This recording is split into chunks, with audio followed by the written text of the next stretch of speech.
Hello and welcome to the Utah Valley University Digital Media Digital Audio Lecture Series. My name is Professor Brian Sansom, and I have the honor of hosting the lecture series. Today, I'm pleased to introduce to you guys our guest. She's a mastering engineer whose current setup is at the Bakery in Los Angeles. And on behalf of our students here, faculty, and school, I'm thrilled to introduce Jett. Jett, thank you for taking some of your time out of your day to come and spend a little bit of time explaining to us what it is that you do. I let the cat out of the bag. You do mastering at a place called the The Bakery in bakery. LA, but tell us about being a mastering engineer and what exactly it is that you do for your job day in and day out. Of course. I'm assuming that you guys have an idea of what mastering is, having been learning under Professor Brian. But at the same time, I'm also a vinyl cutter. I'm a vinyl cutting engineer, and it's something that we proudly do in our studio. We cut vinyl records. So, any questions you guys have about that process, please let me know. But in a nutshell, a big part of my job is mastering, and we're essentially the last stage of the music production process before music gets delivered to distributors for public commercial consumption. So there's a lot of quality check, but the one thing that tends to be not discussed too much is the creative side of mastering. There's a lot of room for creative decisions to be done in the mastering stage, and a lot of that has to do with just communication and collaboration with the artist and client, and making sure that the very the vision and aesthetic that the artist, creator, producer is aiming for is something that we fully accomplish to its best potential in the mastering stage. So yeah, and it's a really funny analogy to our studio's name, the bakery. It's kind of like you have your dish and then you just throw it in the oven for like the final just cooking, and then you enjoy the food at the end. So yeah, hope that explains I briefly what I do. I love it. Mixing is where it's not the cooking, right? The cooking Yeah, is you what you, you're you doing. just well, I, the analogy is kind of like very loose, but it's like a mixing is when you combine all the individual ingredients that you gather from the grocery or something you plant. But um, mixing is when you find like the perfect ingredients and putting it in the perfect order, and making sure that all these individual ingredients come together in harmony. Um, the mastering stage could either be, in the analogy, would be either the baking or the plating or garnish. It's kind of like the final presentation to make sure that your dish is best appreciated and consumed how it's intended to be. Yeah, awesome. I I teach the mastering class here on campus, so Yes. um I'm gonna have a lot of questions because mastering has evolved and it's now pulling this full circle thing where you're doing something that I've never done. I've never done vinyl cutting, and the process for that we'll get into that in a few minutes, but I do have questions about that for sure. What's the thing that you love most though about being a mastering engineer? Um, of course, like as a mastering engineer, the thing that I love the most about what I do, and this is no cliche at all, but it's really just being able to collaborate with musicians on a daily basis. And in fact, just yesterday, they just announced the nominees for the Latin Grammys, and there were several albums that I worked on that got nominated. Best Congratulations. Children's Album, Best New Artist, Best Alternative Rock Album, and I always it never gets lost in me the privilege of being able to work with musicians that inspire me on a daily basis. So that's the thing that I love the most as a master engineer. If you're a music lover, and especially if you just love music in general, mastering is great because you really get exposed to a wide range of genres and styles. Another thing that I love about mastering is the schedule, because a lot of the work that we do, besides collaborating with amazing musicians on a daily basis and being exposed to a lot a rich array of genres and styles of music.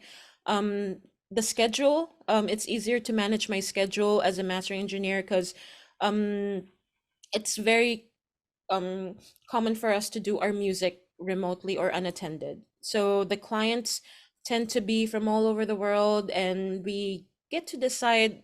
I get to decide my schedule essentially, unless the clients attend the session. But that leaves me with it's when I became a master engineer that I was able to free up my weekends. I actually have my weekend life now. I tend to be a workaholic, but it's very important to give myself that boundary of having my weekends free. It's harder in the mixing and recording stage because sessions can go long, and yeah, it's great to have your control of your schedule and work-life balance in mastering.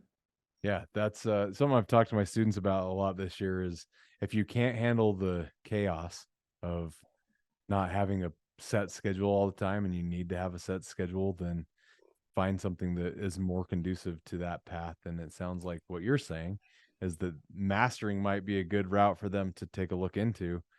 Um, let's mastering in and of itself, I think, is a misunderstood process.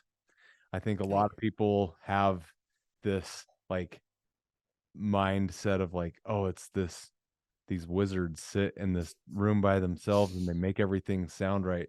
But with the advent of things like the end of the loudness war, which it is what it is, but with things like specs coming out from Apple Music, iTunes, Spotify, uh, and Amazon Music and stuff, how much has that changed your process that you and what you've been doing? hmm that's a really good question to bring up because first of all, even the idea of mastering being wizardry or witchcraft is really another big misconception. Another thing is even like standards are even a misconception in itself, and a lot of misinformation gets around on the internet. And to answer your question, my workflow really hasn't changed. And my workflow ever since I've mentored under my mentor Doug Sax back 10 years ago. And if you look up Doug Sax, he is considered the grandfather of mastering. He opened the very first independent mastering studio back in 1967, and he's known for mastering essentially almost all the hit records you see in the Billboard charts in the 80s, 90s, 70s, Pink Floyd, The Doors, Rolling Stones, you name it. But I started out learning under him, and my workflow that I've learned under Doug hasn't really changed. Sure, I would like incorporate like a more hybrid setup once we've moved to the bakery in 2015. But in terms of like the levels of the masters, the the configuration of my um of the fixed calibrated playback level when we're monitoring our masters, the the approach to just making music sound good did not change. And at the end of the day, that's really what you want to aim for. Your mastering will should serve the music at the end of the day. And there's a lot of talks about standards in terms of streaming platforms. There is a misconception on that because it isn't, they aren't standards. Like they will even the normalization loudness normalization process within streaming platforms are not consistent, and they always change without warning. It's really a moving target, and if you try to aim your masters towards a moving target, it's essentially going to compromise the fidelity of and the integrity of the music. So um minus 14 loves is not a loudless standard. Let's just get that out of the way. If you're gonna aim for like metal music to sound 14 loves, minus 14 loves, and put it aside minus 14 loves classical music, you're gonna have like hard hitting, distorting classical music and a very lame, low energy metal music. Um, Actually, there's a really good article on Isotope that if anything, that's gonna help us a guide in terms of like, there's an author who actually studied the loudness of the music that's nominated for Record of the Year just 2 years ago. And that's a really good baseline in terms of the loudness that you should aim for. But in terms of loudness standards, what better serves your workflow is actually calibrating your monitoring system, making sure that you're hearing your music and you're able to master with giving yourself like the best chance to really hear the music accurately. And in fact, rather than take up a lot of the time here, I wrote several mastering articles on the Isotope Learn portal. I did that for 3 years, and I recently stopped this year just because of how busy we've gotten. But I actually wrote an article about how loud your master should be. Let me find it here. Loudness, Jett Galindo, Isotope. But let me include the link to all the articles I've written. Okay. Should have It's read right it, here. but Oh, sorry, no, meeting. I've read it. It's great. Oh, cool. But I'm not sure if I could send to the there you go. Yeah, If you it's guys look at the chat window, I included the article over there. But here is specifically the article about how loud your master should be. So um standards or like those algorithms or targets exist for a reason, but until there is a actual standard that is implemented on all platforms, on all formats, and there is no room for anything to be changed, make sure like decide on your mastering based on what best serves the music, and it's not pushing your music to like minus 5 lufs, okay? There is still you can still crank the music to the point of no return. So it's a matter of building your monitoring system for you to be able to hear accurately and decide accordingly, giving your ears a chance to do its job. Yeah, I think that's great information because that's something that is very that's one of those kind of witchcraft things, right? Is like, well, how do I make a master? Do I make a master specifically for Spotify and then for iTunes? And then do I do it for YouTube? And So then do I yeah, like even if you, for example, deliver music to your digital service provider, your music distributor, for example, CD Baby or TuneCore DistroKid, you can only deliver one master. And it's not gonna be fair on the music that you deliver one master for Spotify, one master for Apple, because it's always a moving target. And your master will adjust accordingly in terms of their loudness normalization, and it's gonna work fine.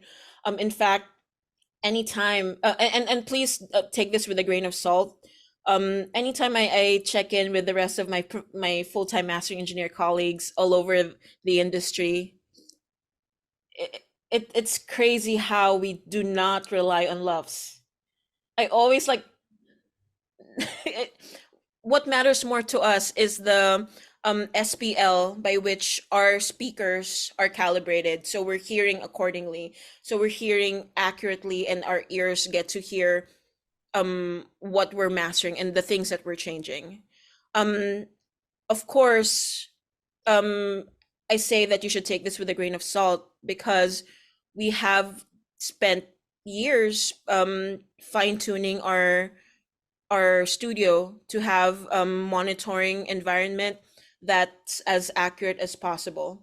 That's why I also recommend that if you're working with your own workstation, there's a article that's linked to the loudness article that I wrote with instructions on how to best calibrate your room and your system when it's time to master. So the best thing to do is to calibrate your setup just so you're in mastering mode.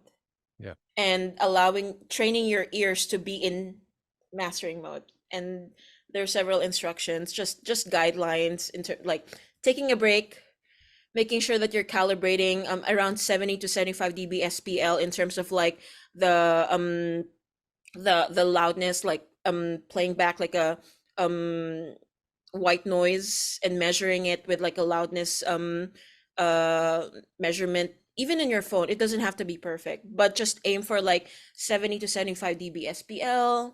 It varies between engineer to engineer. And also listening to to music that you've enjoyed all these years, and make sure that if you're like monitoring or you're listening to references from streaming, turn off that loudness normalization. And it's funny because, for example, for Spotify free does not have loudness normalization enabled. So good luck to the people who submit -14 lowest masters, because those are going to sound really low compared to the other music that's out there. But for once you pay for like Spotify Premium, they turn on loudness normalization by default. So it really confuses a lot of consumers. And many times they don't even notice. What matters is that the music they listen to just sounds good. So if you're referencing music that you really enjoy, there is, just make sure that you're referencing with your streaming platform with the loudness normalization turned off. In fact, there is a really cool article that I wrote where I asked mastering engineers, award-winning mastering engineers, what music they like to use to reference in their studio. And it's here somewhere.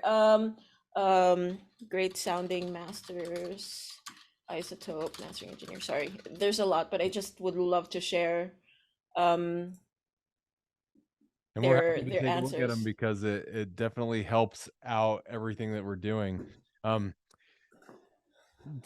We'll keep some of this in mind. Go forward. I posted the link here, so feel free to check it out. We'll check that out. With your path through school and before school, how did you get to where you're at now, and did you ever think that you would end up being a mastering engineer? This is also another cool question, because anytime a young aspiring engineer comes to me and tells me they want to be a mastering engineer, I tell them don't. But when I say that, I mean it in a way that they should not be laser focused in just one niche field. Because I'm telling you guys, every mastering engineer that is killing it in the music industry never chose to be a mastering engineer in the first place. It's such a niche field that kids really don't focus on that direction while they're young. And many times it's a path that has opened to us just because opportunities lined up that way. So for example, for me, before I studied formal audio engineering in Berklee College of Music, I was working in a commercial recording studio in the Philippines. So I came from the Philippines, and I'm fortunate enough, and also like unfortunately, in the Philippines, every engineer is expected to do everything. So there's no mastering studio in the Philippines. There is a recording studio that will mix and master the music, fields in the industry. And when I got to Berklee, my goal was to absorb as many like information about audio engineering as possible, and that means exploring all the different paths out there. That's what's great about being young, is that you get the opportunity to explore all these different worlds, because audio and music is such a wide, large umbrella of so many cool niche fields. And while you're young, I encourage you to explore what's out there, because there might be a path that is perfect for you that you did not know exist. So before I worked in a recording studio in the Philippines, I did not know what mastering was. So if someone comes to me and they say, I'm a 12-year-old and I want to be a mastering engineer, I just tell them, like widen your perspective. Because for me, my example of that was, I've always wanted to be a scoring engineer. I wanted to work recording soundtracks, recording classical music, because I come from a classical background. And in fact, there was a job that was lined up for me right before I graduated from college. I was supposed to be working as a recording engineer at the Aspen Classical Music Festival. And for me, it's like, shit, that's my dream come true. Um, Long story short, because of my immigration situation, my employment card as an international did not arrive on time. So they canceled that job for me. And now the next 3 months of me graduating was just unemployed, did not know where to go. Um, and it it was me like keeping in touch with my school and my professors and the music engineering department, that I was able to get an internship opportunity in a recording studio in New York, Power Station, used to be called Avatar. And the thing is, even though I was like focused on classical scoring engineering, I love audio in general, and I grew up just loving music in a general sense. Although I'm a classical musician, my parents are actually rock musicians, and they manage a rock band in the Philippines. And I'm just surrounded by like pop music growing up, and it's just ingrained in me as much as classical music is. So all I'm saying is, you have to love music and audio as a whole. It give yourself a chance to explore what's out there rather than be fixated on one thing. And the reason why I ended up where I am today was, when I was working in New York, the mastering professor in Berklee reached out to me because there's a word of mouth within the engineers, within the mastering engineers, that Doug Sax of the mastering lab is looking for an assistant. And the mastering engineers are giving their recommendation. And the mastering engineer professor in Berklee recommended me because when I was still in Berklee, I really was very much interested in mastering. It's just something I enjoy doing since I was in the Philippines. And I took the mastering class. Uh, Jonathan Wyner was the professor then. And it's just something that stood out to him, like my time learning under his class. So I was recommended, and I knew that this opportunity of working with Doug Sax is like once in a lifetime.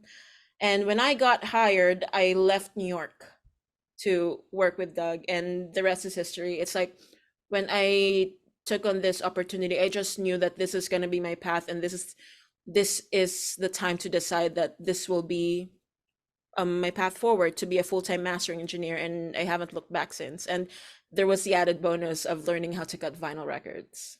Yeah, that I think is a very cool story. I like how you you said if a 12-year-old asked you or said that they wanted to be a mastering engineer, you'd be like, broaden your horizons. Because Yes, dude, don't. no, I think that's really important. We have a plethora of what these guys are all studying here. We have video game sound, we have post production, we have, live sound, we have music. And so these guys are pretty well immersed in a lot of Good. different types of exposure towards audio. And even more than I graduated from this university myself. So the when I was a student, the offerings were so much more limited and narrow. These guys have a lot more opportunities. And so I really appreciate you bringing that up, because sometimes I think we have this mindset of, this is exactly what I'm going to do, and Yeah.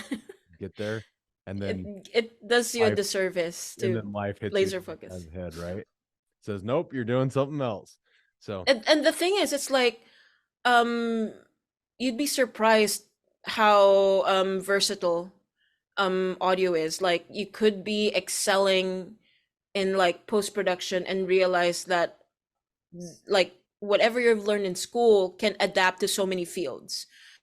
So be very open to just be versatile.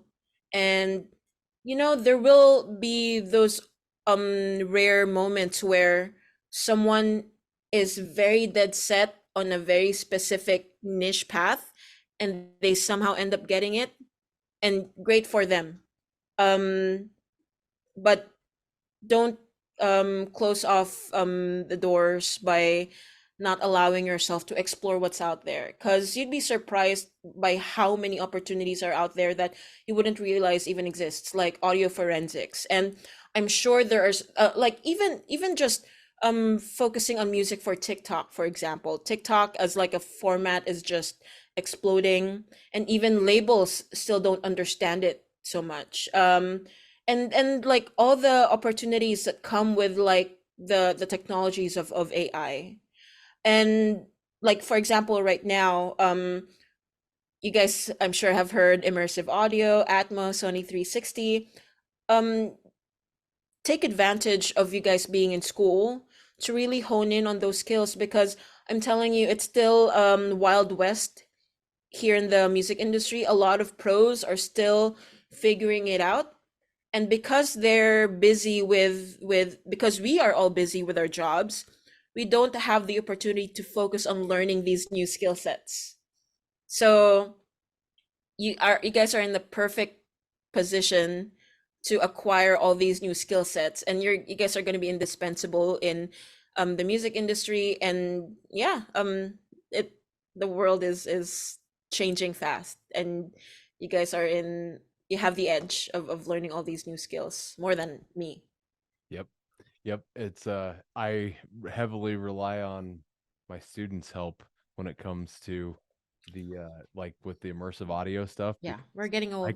well, it's not the old even, it's the time, right? And Yeah, and sometimes I've got kids stuff that I gotta go approach, and I got my kids, I've got a life outside of school, obviously, and sometimes the students don't have as much going on, and they're like, "Hey, I spent like 6 hours last night just messing around with this. Check out what I did." And I'm like, well, can you show me what you just did? So, exactly. and that's what I love about being an educator is I think so many times people will just be like, "Well, you're the educator, you're laying everything down." No, I want you guys to teach me too, right? Because you guys have experiences that I don't even have.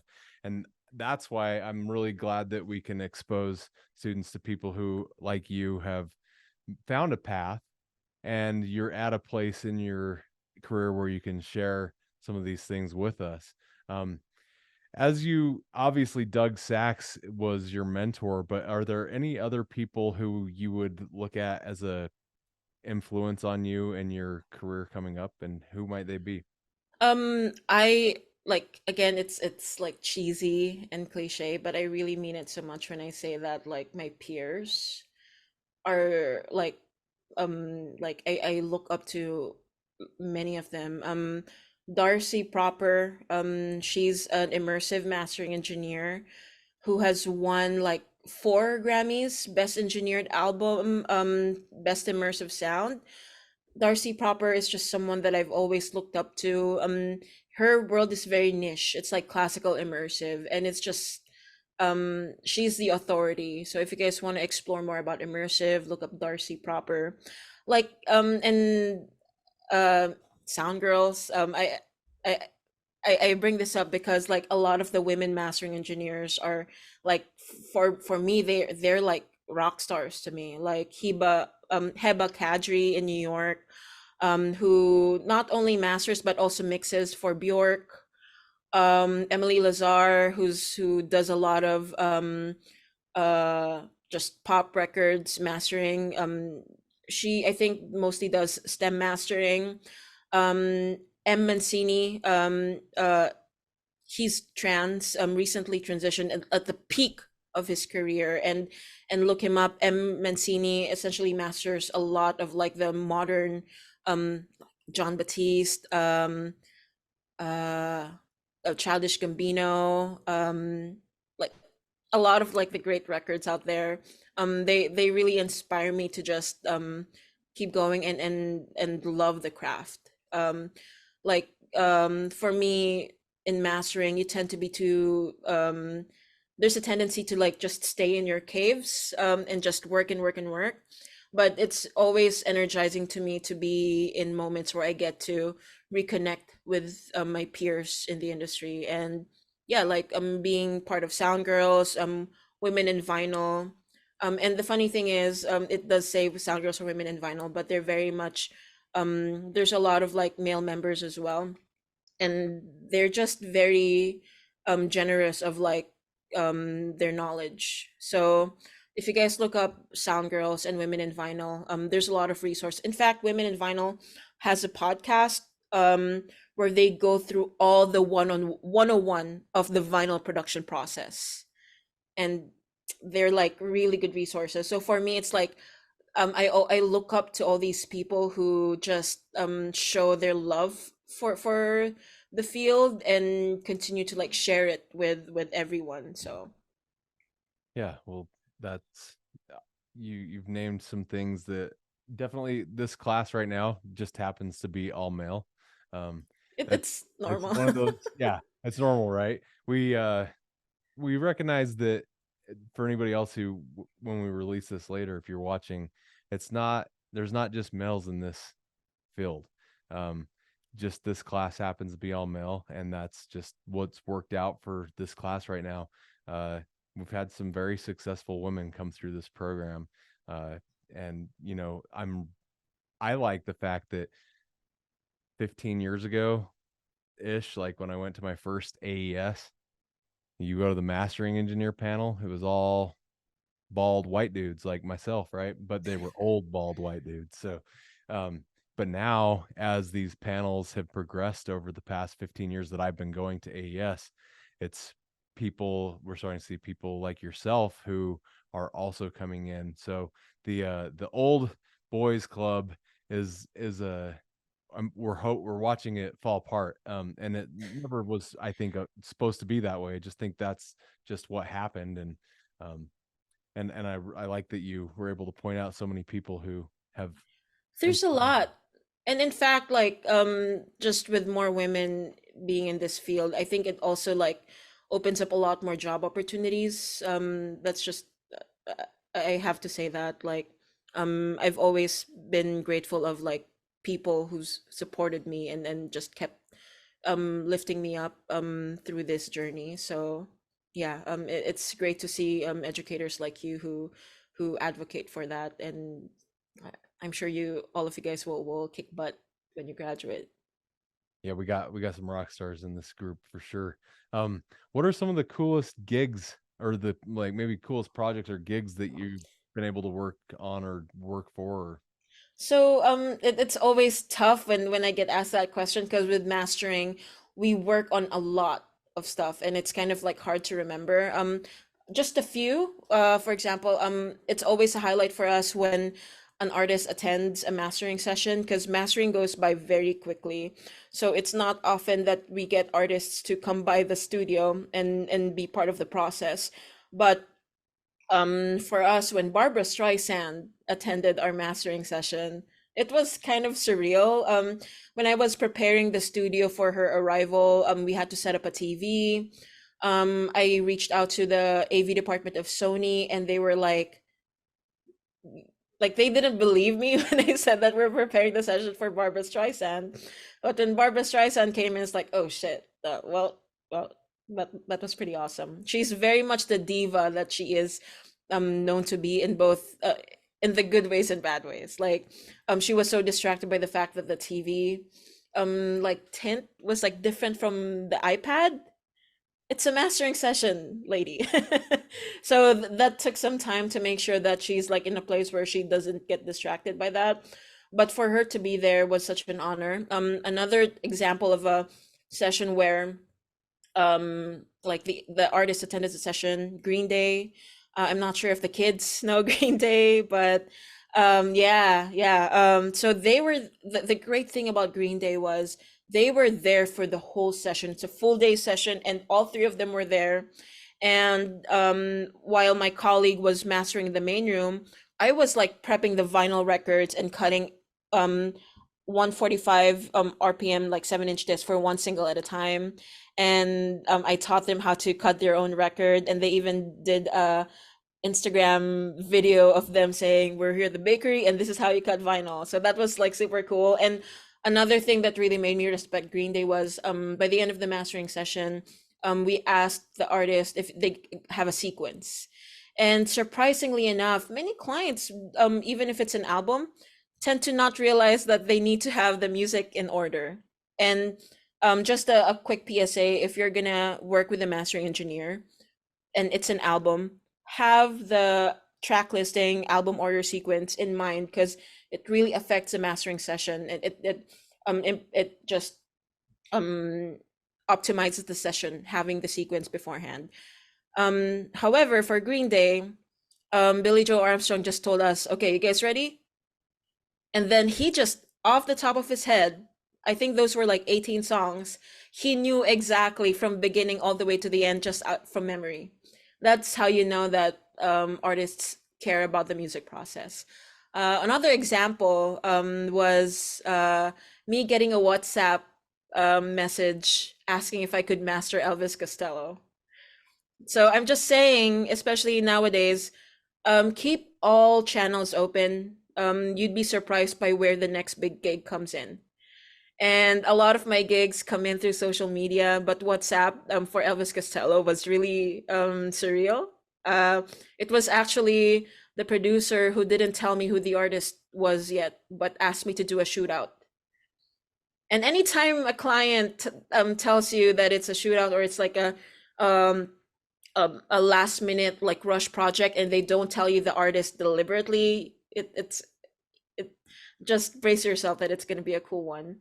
And one thing that I'd just like to mention, just because I love this genre, I really enjoy working on video game music, and I do a lot of video game music. I've done Minecraft.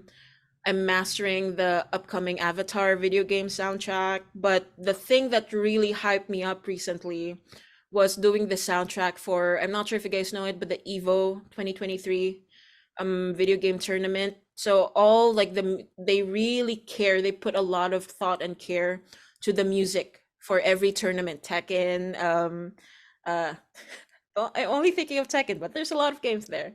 So like player PvP tournament, and I got to work with a lot of just renowned musicians that are known in the video game world, and every genre from like rock to EDM to reggaeton was like covered.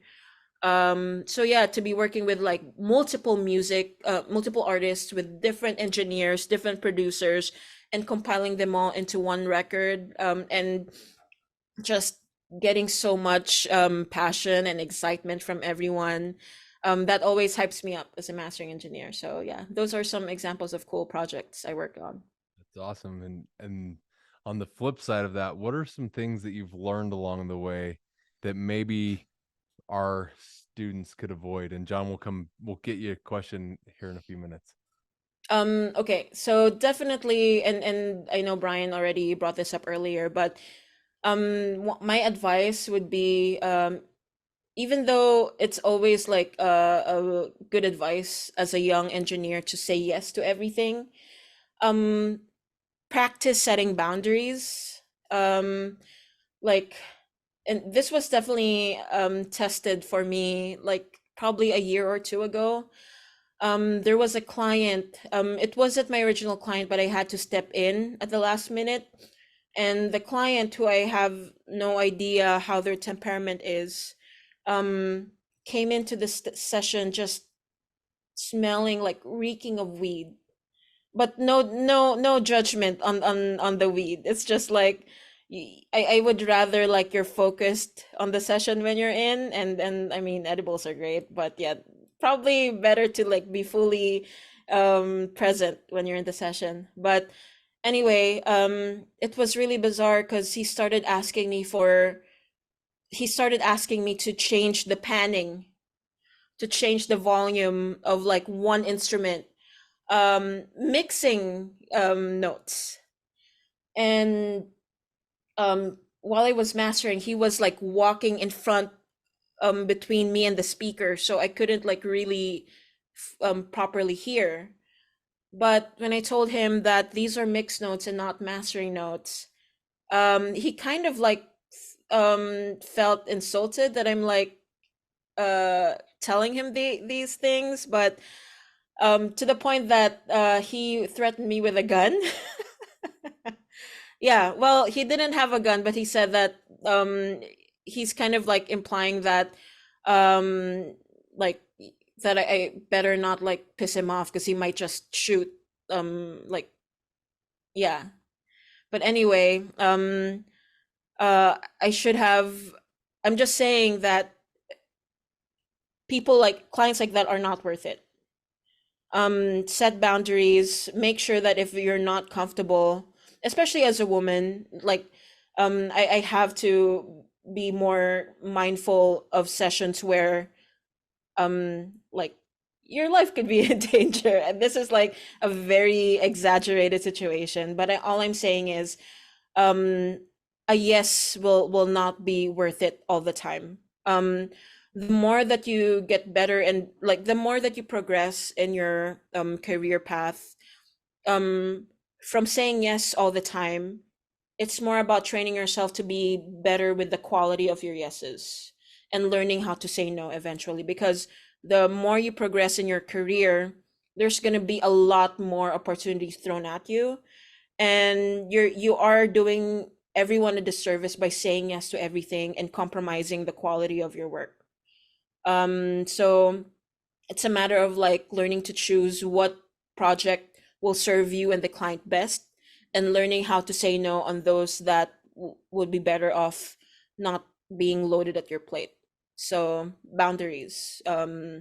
Yeah, it sucked not working on that sooner.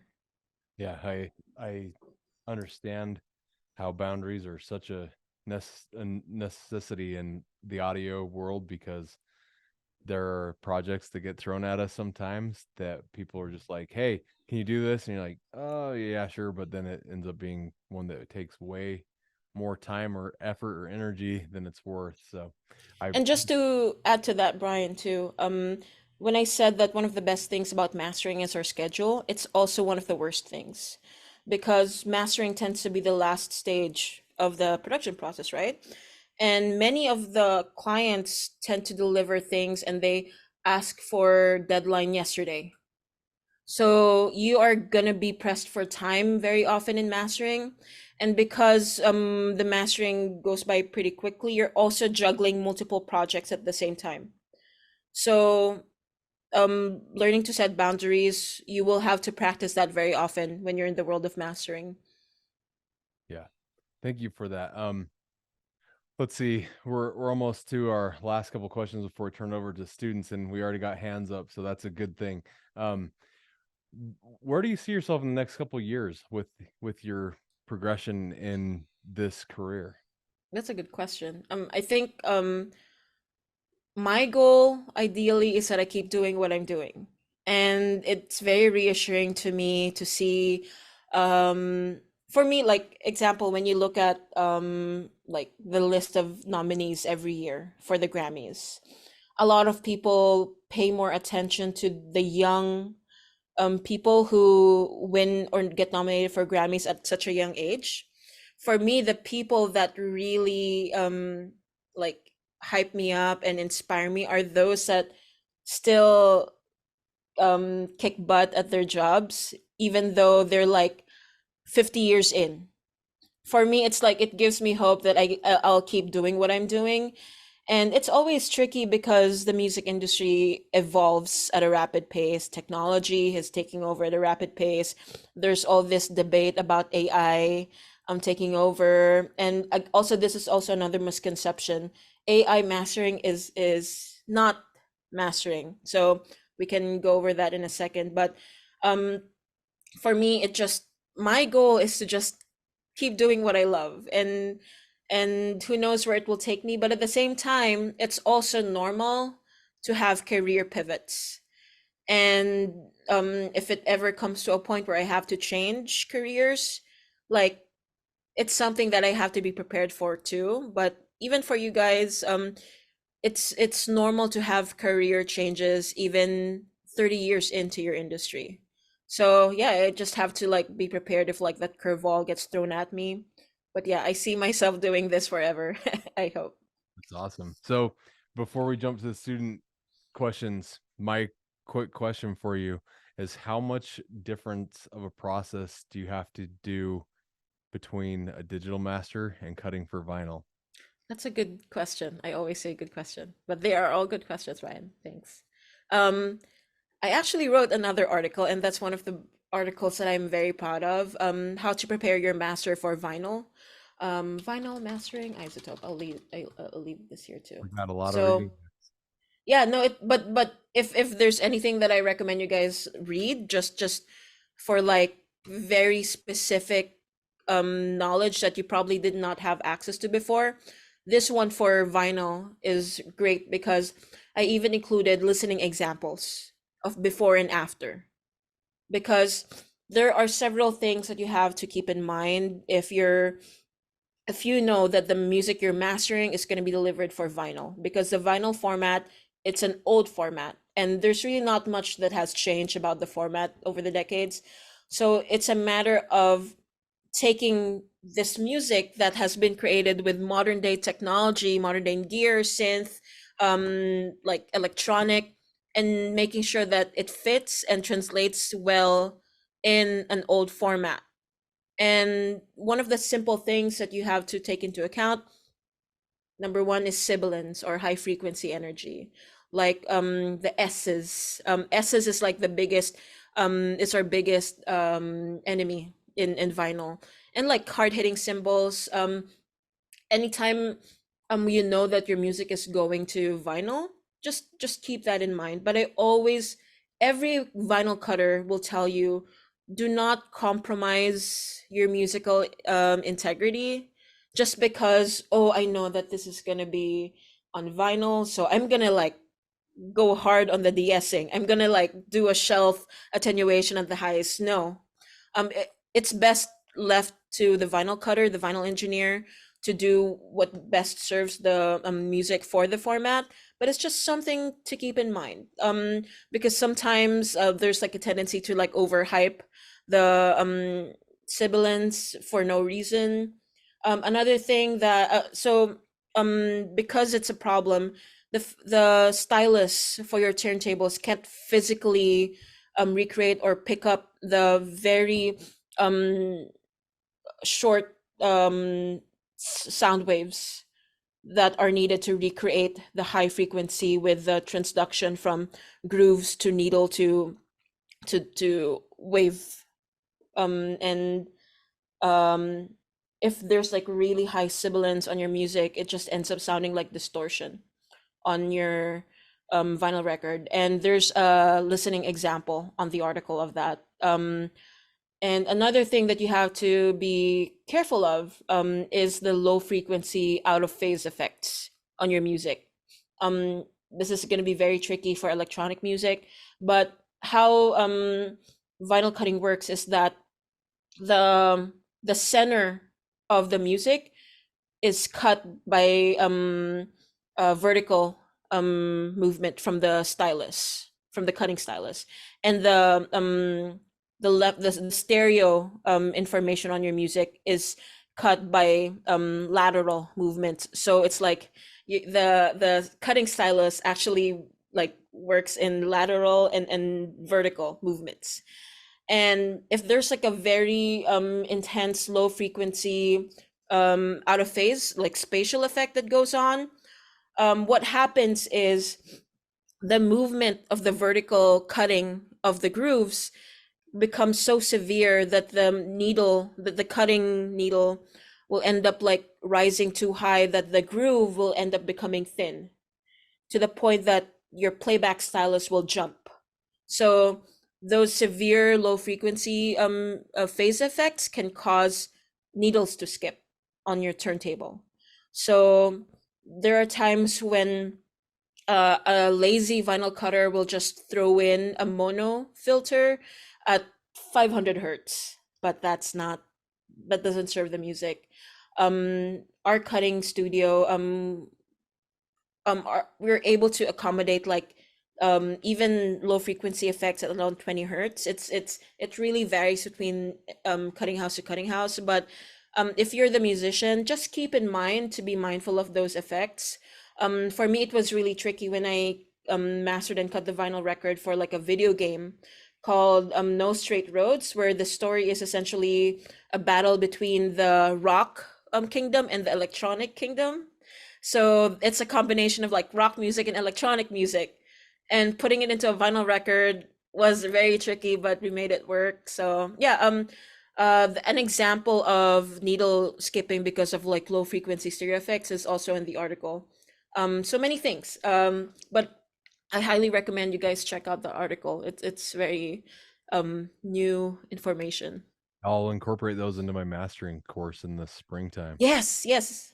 Happy to I'll answer any post these questions. as well for I'll post these up for these guys in our when the chat's closed. I'll post them up on Canvas for you guys so you have them.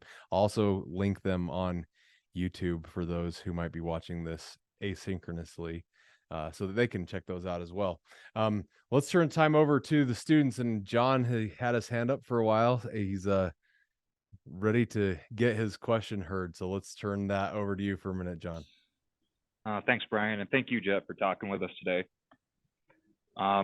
So my question changed. I was going to ask about doing audio outside of this country, but now I'm more interested about Evo. Like, how do you master a live broadcast event where you can't always predict what's going to come at you? Same answer that I have for mastering, even in like a time when there are like hundreds of different streaming platforms. Master your music in a way that serves music first and foremost. Because for example, let's change context, and if it's an artist or if someone is just listening to music in general on like inky dinky Bluetooth speaker that's mono, like all of the music that's going to come out of that is going to suck. But if you make mastering decisions that serve the music first, it's all gonna adapt to like the limitations of the format, and all music's gonna sound consistently that, you know. I always advise my artists, the clients that I work with, for example, they say that the master sounds great, but when I'm listening to my laptop, I can't hear the bass. It's like, yeah, well, first of all, I would prefer to master boosting the music just so you hear the bass on laptop speakers is kind of it's not going to be possible. It's really just the nature of the speakers. And no matter how much I boost the low end, a little bit of that bass coming out of the laptop means that it's gonna just get destroyed everywhere else. So keep that in mind, because at the end of the day, every music, every top 40s record that will be played on your laptop is all gonna have like a weak low end, and it's not on the music; it's on the equipment. Doesn't take away from the enjoyment of the music at the end of the day. And it's the same with like an Evo venue. Focus on just making the music sound as best as possible on the most accurate speakers that you have, and it will translate appropriately to the venue. If it sounds great, it will sound great in the venue. That's what I'm saying. Hope that helps. Thank you so much. Yeah. Let's see, Travis, I believe you were next, and then we'll get to Zach. So if anybody else has questions, you can get your hands up in the queue. Go for it. Sweet. Hello. Hi, Jett. My question is, I've seen a lot of stuff about like, like, hey, like there's a lot more like women coming into the profession, and it's kind of being more of it's kind of becoming less of a boys club. So I guess what I would like to know, at least from your point of view, I know you don't represent all women or whatever, we'll do that, but how can like we best support our like female peers, like maybe even like non-binary, all the other people are like, and like what organizations do you recommend that we become a part of to like show solidarity with them? Because I know like there's women in audio and you mentioned sound girls, but if you know of any other things that we could do to help, I would love to hear that. Thank you. I appreciate that question, Travis. Thank you so much. And I'm, like I said, I'm very grateful that I've also been surrounded by like amazing men in my lives who are just very supportive. The main advice that I could give is to treat your colleagues how you would treat your other colleagues. Like don't treat me as a woman mastering engineer. Treat me as a mastering engineer. If any opportunity for anyone to feel that they belong involves not like seeing them as like other, you know. Of course, like as women, we do have like physical limitations in terms of like it's going to be harder for us to carry like 50-pound speaker, you know.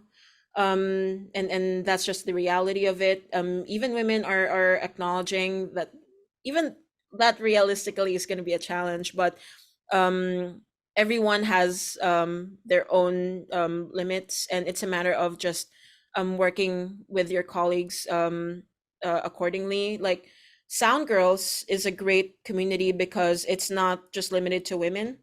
It's really about encouraging its main goal is to just connect women of different fields and have an opportunity for them to have an online community. And if you go to I'll find the link. I'm not sure if you guys are active on Facebook, but um Sound Girls has a very active Facebook group called Sound Girls Private, and there's a lot of like Grammy winning engineers, producers of different fields, many doing live sound.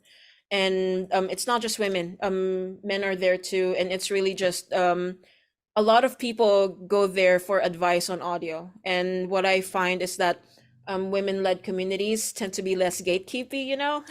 I don't know why, but yeah, it's like there's no stupid question on there. And I hope you guys get to benefit from that community too. So the link is on there. I'm one of the admins, so I can just add you guys if you guys want to join. But a lot of like Grammy winning and just badass. Like the founder of Sound Girls is Carrie Keys, who's been the long time live sound engineer of Red Hot Chili Peppers and Pearl Jam. And she's a great friend. Yeah, highly recommend that community. And it's not just uh in terms of solidarity, the great a great way to just um show solidarity is, for example, being in Sound Girls and being there to listen to what many girls, women are going through in their field. And a lot of people do share their stories on there. And yeah, feel free to like ask audio questions there too. Everyone just pitches in and contributes. Women in Vinyl is great too. So I'm sharing communities that are not exclusively for women and LGBTQ. Women in Vinyl is a great community. So these communities, you don't have to sign up to be a member. These are just like online communities where people just gather.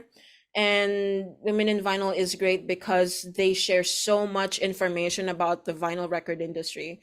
And you'd be surprised by how many jobs are out there that you don't even know exists. And Women in Vinyl has a jobs board. I'm not sure if it's like it always like refreshes every time there's a job opportunity, and they list it on the Women in Vinyl social media.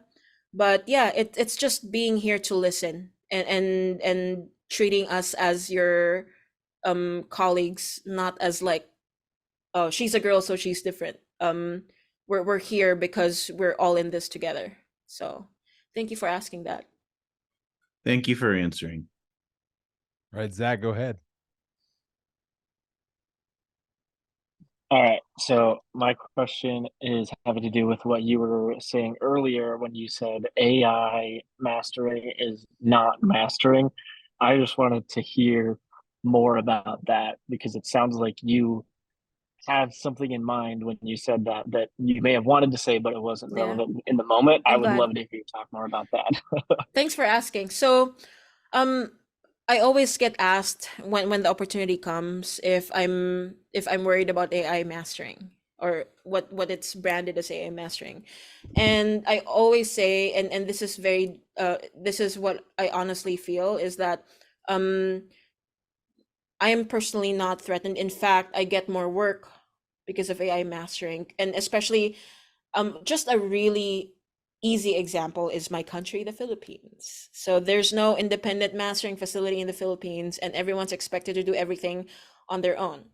AI mastering, those AI services, is kind of like a gateway for them to realize what mastering can do to serve their music. And many times, a lot of people end up taking that leap to collaborating with the mastering engineer after they've seen the potential of where their music can go by having it mastered appropriately. And for me, that is great. I've actually gotten busier because of those AI online mastering. But in a way, that's kind of like a privileged answer, because the fact of the matter is AI mastering threatens a lot of mastering professionals, and the most that gets affected are independent projects with like a tighter budget, who would opt to just choose like the cheaper version. But so I acknowledge completely that it definitely undermines like the growth of the mastering community in general. And I hope that the existence of these like growing just waves just came out with online mastering the other day. I don't want that to like scare off potential mastering engineers from exploring this path, and they really shouldn't, because AI mastering is not mastering. And I say that because a lot of things take place in the whole mastering process that's way more than just adjusting the tonal balance and loudness of the audio. And many of that is done through the human connection. And you don't have to be like a Grammy award winning mastering engineer to set yourself apart from AI mastering. That's like that's kind of like a stupid perspective, because being human as a mastering engineer is already what sets you ahead from AI mastering. Because first of all, if you put in any mastered this is one example. Choose one song and upload it to an AI mastering, and then you come out with the mastered audio, right? If it's AI, theoretically, if you upload that mastered audio back into their platform, it shouldn't change because it's already mastered with their like algorithm, right? No, it just keeps getting heightened and heightened. The fact of the matter is, when you're working with a human mastering engineer, ultimately, even I have chosen to not touch like a music that has limiting and two bus processing from the mix engineer, because it already sounds great. I just like add a dB and they still pay me for my ears.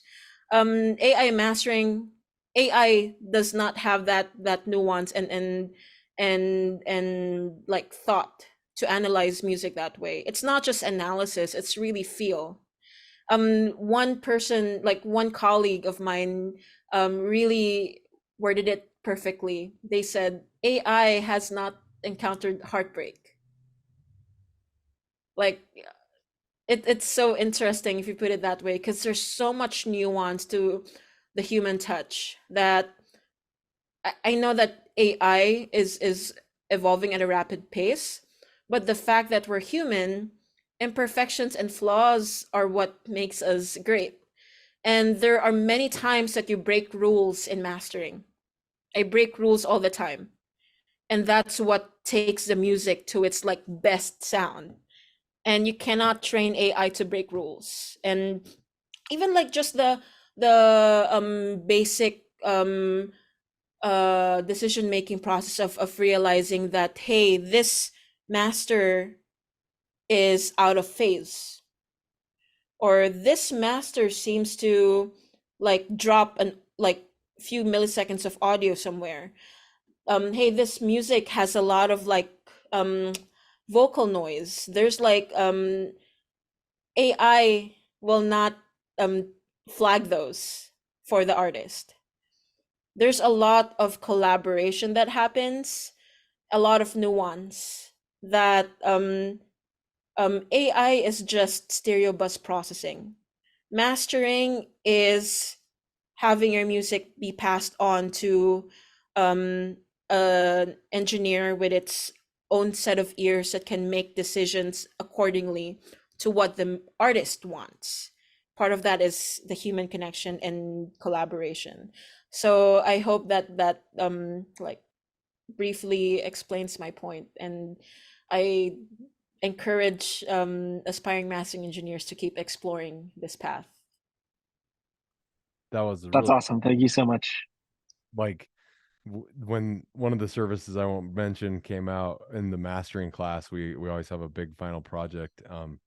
We had all of our students create a master of a song, and then we uploaded it to a service and had it. Cool.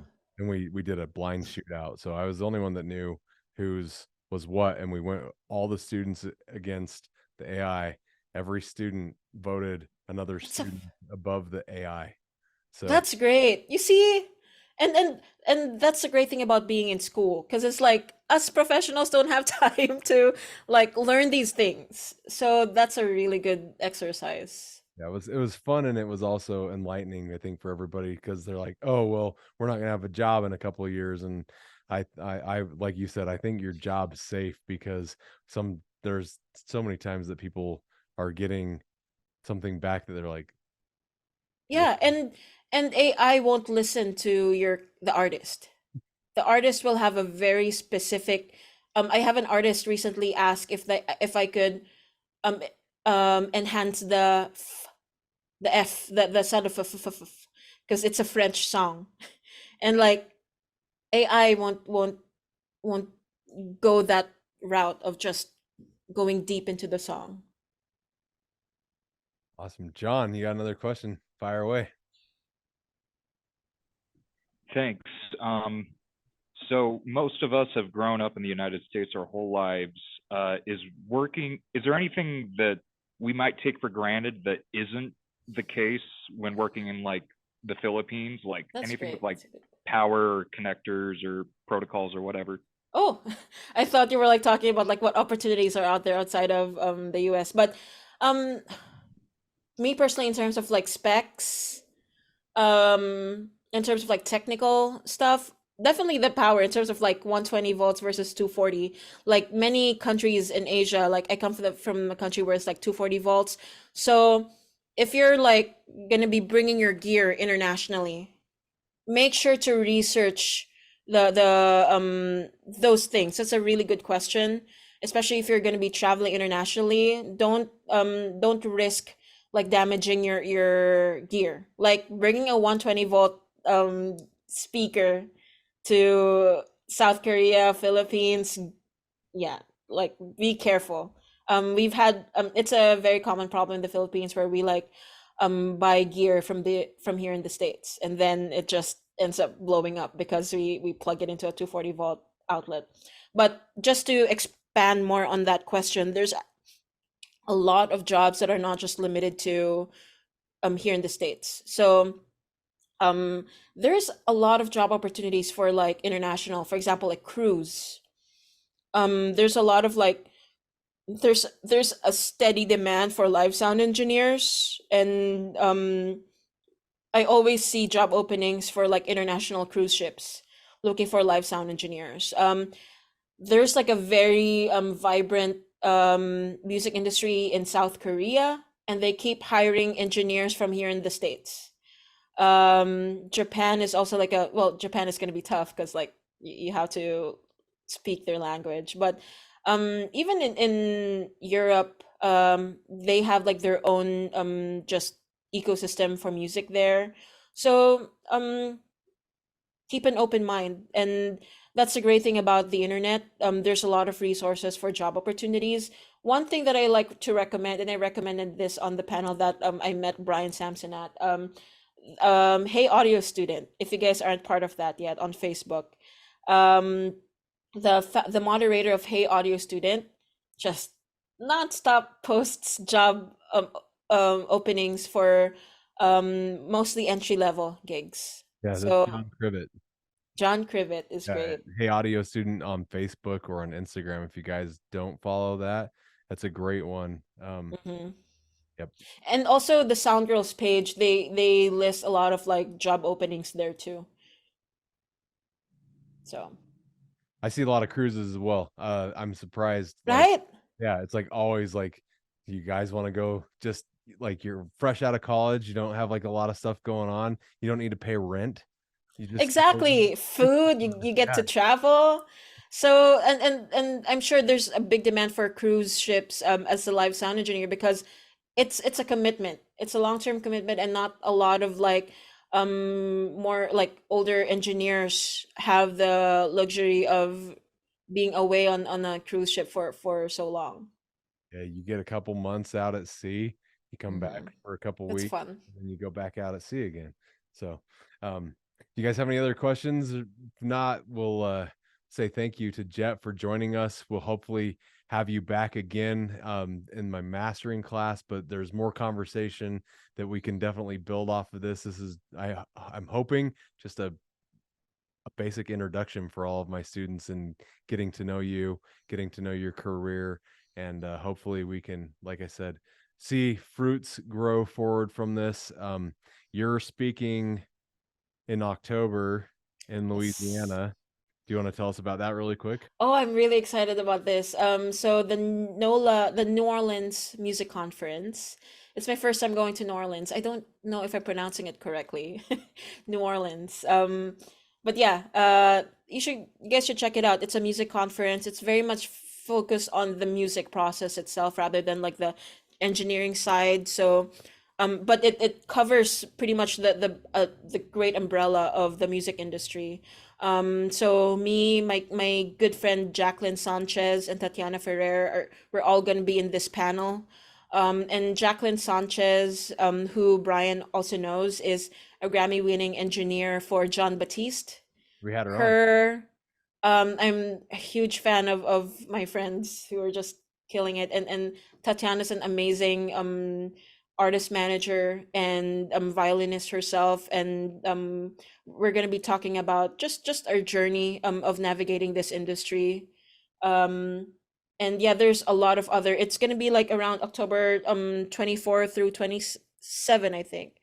And if you guys look up the panelists, it's amazing. In fact, like I also recommend checking out this panel about the music business and how to navigate the music business as an independent artist by Ari Herstad. It's you should just check out the NOLA Music Conference website and get some information there, and hope to see you guys there. And if you guys are ever in LA, please reach out. You're welcome to visit our studio and have a little field trip. You'll have to see if we can get something like that set up, because that I want to see vinyl. You should. Yeah, we'll do a little like vinyl walkthrough. Get the pucks and get them all ready. Yep. That would be exciting. Well, thank you again so much for your time. Really happy to have this conversation, and you guys, thanks for participating. For everybody watching online, if you've stuck with us, we appreciate it, and we'll see you guys all next time. Thank you guys. Thanks, Brian.